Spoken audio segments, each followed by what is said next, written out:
Sa mga hindi pa nakakaalam, ito pala ang naging kasaysayan at buhay ni Raul Manuel Perez. Samahan ninyo ako at kilalanin pa natin siya. Raul Daniel Abelard Manuel ay isang kilalang aktivista at politiko sa Pilipinas. Ipinanganak noong ika-30 ng Agosto taong 1974, siya ang panganay sa 5 anak ng magulang na sina Raul Manuel at Claricel Joy Abelard.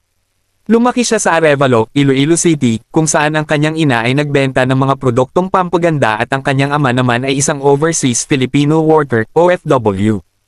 Edukasyon. Nag-aral si Raul sa SPED Integrated School for Exceptional Children at nagtapos bilang valedictorian noong 2007. Pagkatapos nito, pumasok siya sa University of the Philippines High School sa Iloilo, kung saan muli siyang nagtapos bilang valedictorian noong 2011. Nagpatuloy siya sa kanyang pag-aaral sa University of the Philippines Visayas UPV at nagtapos ng Bachelor of Science degree sa Applied Mathematics noong 2015 na naging kauna-una